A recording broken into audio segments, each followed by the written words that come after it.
ایسا تھا کہ اولیاء اکرام سب سے پہلے اسے اپنی خانقاہ میں رکھ کر کے بھوکا اور پیاسا رکھتے تھے کہ بھوک کو برداشت کرنا اور پیاس کو برداشت کرنا اگر تیری عادت بن گئی تو تقوی یوں ہی آ جائے گا۔ سید آل رسول مارہروی رحمۃ اللہ تعالیٰ علیہ مارہرہ کے بڑے پائے کے بزرگ ہیں، اعلیٰ حضرت کے پیر مرشد۔ ان کے پاس ایک صاحب آئے، ایک مولانا صاحب آئے خلافت لینے کے لیے۔ شام کے وقت وہ پہنچے، سیدھے آتے ہی کہا کہ حضور آپ اپنی خلافت وغیرہ مجھے دے دیجئے۔ تو اس وقت ایسے بالکل بٹ نہیں رہی ہوتی تھی۔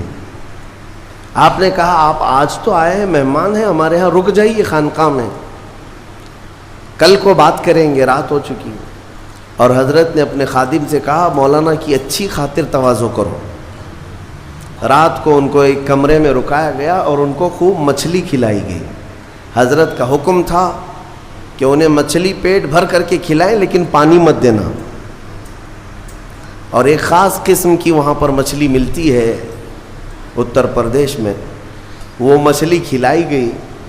جب پیٹ بھر کر کے مولانا صاحب نے مچھلی کھائی تو خادم صاحب نے باہر سے دروازہ بند کر لیا، کمرے میں انہیں اندر چھوڑ کر باہر چلے گئے۔ وہ اندر سے پکارتے رہے پانی تو دے دیجئے، کھانا کھا لیا پانی تو دے دیجئے، کوئی سننے والا ہی نہیں تھا۔ وہ پانی کرتے کرتے کرتے اندر سے چیختے رہے، چلاتے رہے، اور پھر جو ہے ان کی آنکھیں بڑی ہو گئی تھیں پیاس کی شدت کی وجہ سے۔ ظاہر سی بات ہے مچھلی کے بعد بہت تیز پیاس لگتی ہے، کیونکہ مچھلی باہر بھی پانی میں رہتی ہے، اندر بھی اسے پانی کی ضرورت ہوتی ہے۔ تو وہ چیختے رہے یہاں تک کہ اب برا بھلا کہنا بھی شروع کر دیا، میں نے ان کی بڑی تعریف سنی تھی لیکن مہمانوں کے ساتھ ایسی بدتمیزی، ایسا سلوک۔ رات بھر وہ تڑپتے رہ گئے، صبح کو جو ہے نڈھال پڑے تھے زمین پر، فجر سے پہلے دروازہ کھولا گیا، انہوں نے آؤ دیکھا نہ تاؤ، خادم کا جبہ پکڑ کر کھینچا اور لڑنے پر آ گئے ہیں، تماچے لگائے۔ کہا کہ یہ کوئی شرافت ہے، یہ کوئی تہذیب ہے، اس طرح سے کھانا کھلا کر مہمان کو بغیر پانی کے بند کر کے چلے جاتے ہو؟ تو حضرت اس وقت آ گئے، حضور آل رسول رحمۃ اللہ تعالیٰ علیہ قریب آئے، پوچھا کیا بات ہے؟ کہا آپ نے ایسا ایسا ہمارے ساتھ سلوک کیا۔ کہا اب آپ کو پانی دے دیا جائے گا لیکن اب خلافت نہیں دی جائے گی، اس لیے کہ پانی کی پیاس برداشت نہ کر سکے اسے تقویٰ نہیں، اور تقویٰ نہیں تو خلافت کس بات کی؟ تقویٰ کئی چیزوں سے رک جانے کا نام ہے۔ حضرت عمر فاروق رضی اللہ تعالیٰ عنہ سے پوچھا گیا تقویٰ کیا چیز ہے؟ تو آپ فرماتے ہیں کہ یوں سمجھو کہ ایک راستہ ہے جس میں دائیں جانب بھی کانٹے ہیں، بائیں جانب بھی کانٹے ہیں، سامنے تمہاری منزل ہے، دونوں راستوں سے کانٹوں سے اپنے جسم کو بلکہ اپنے کپڑوں کو بچا کر کے نکل جانا، یہی تقویٰ ہے۔ اور رسول پاک صلی اللہ تعالیٰ علیہ وسلم کی ایک حدیث پاک، الحلال بین والحرام بین، فرمایا حلال بھی واضح ہے، حرام بھی واضح ہے۔ کیا چیز حلال ہے یہ بھی پتہ ہے آپ کو، کیا چیز حرام ہے یہ بھی پتہ ہے۔ شراب حرام ہے، خنزیر حرام ہے، مردار حرام ہے، چوری حرام ہے، یہ سب تو پتہ ہے۔ حلال بھی پتہ ہے، اپنے ہاتھوں سے کمائی ہوئی چیزیں حلال ہیں، چاول، گیہوں، باجرہ، یہ سب چیزیں حلال ہیں نا آپ کے لیے۔ پھلوں میں بہت ساری حلال ہے، جانوروں میں جو حلال ہے وہ سب پتہ ہے۔ تو حلال کی لسٹ بھی معلوم ہے تمہیں، حرام کی لسٹ بھی معلوم ہے۔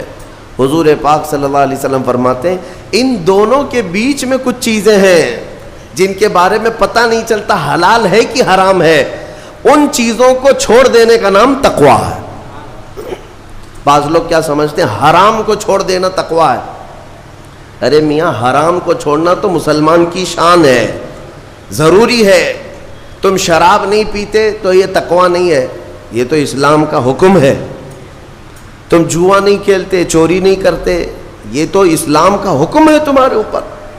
لیکن کچھ ایسے شک والی چیز سے بھی بچ جاتے ہو، اس کو کہتے ہیں تقویٰ، وہ تقویٰ ہے۔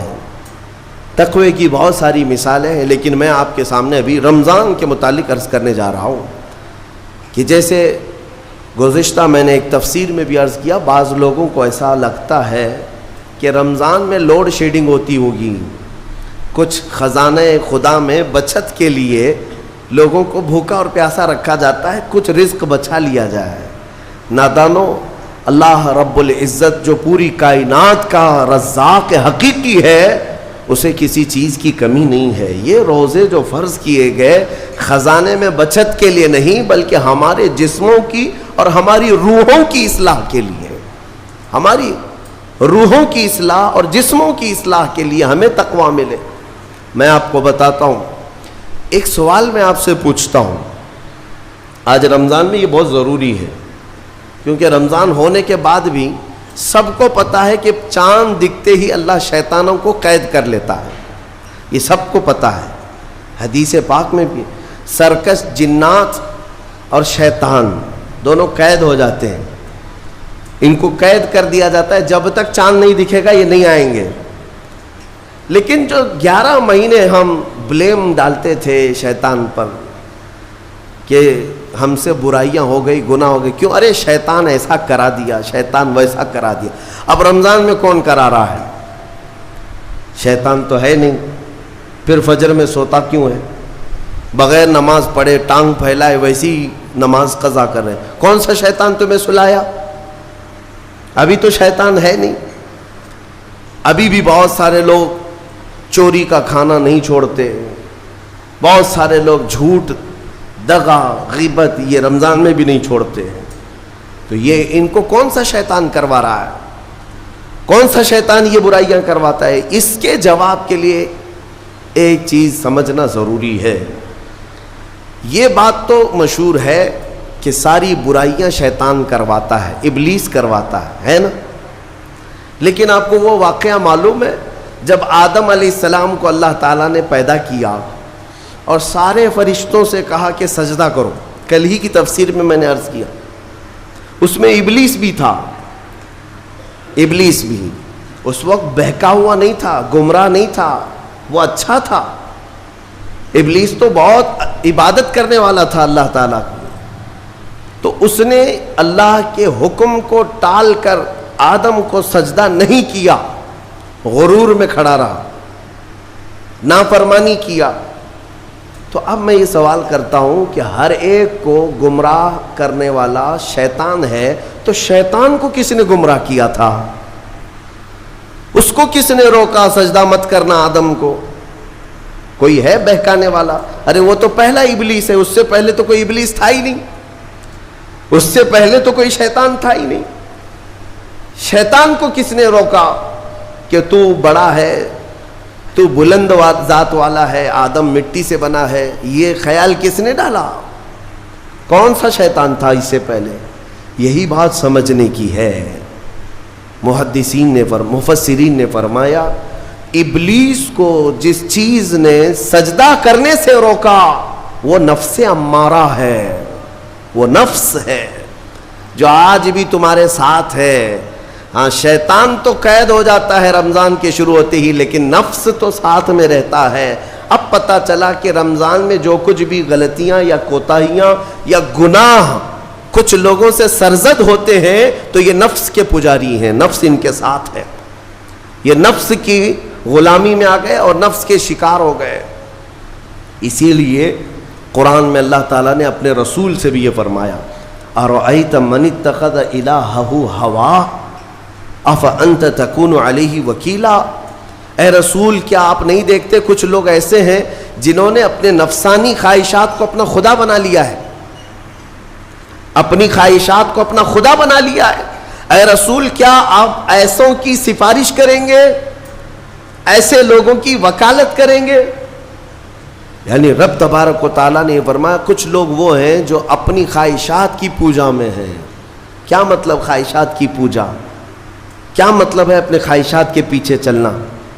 مطلب یہی ہے کہ جو دل میں آیا اس بندے نے یہ سوچ لیا اسے کرنا ہی ہے مجھے، یہ خواہشات کے پیچھے چل رہا ہے۔ ہاں، تمہیں آرام کی فکر ہوئی، تم نے خدا کے فرمان کو ٹال دیا لیکن اپنی نفس کی سن لیا. اللہ تبارک و تعالیٰ کا حکم کچھ اور ہے لیکن تمہاری طبیعت کچھ اور چاہ رہی ہے. رب تبارک و تعالیٰ کا حکم تھا صبح صبح تمہیں اپنے گھر بلا رہا تھا لیکن تم نے اس کی نہیں سنی, اپنے من کی سنی.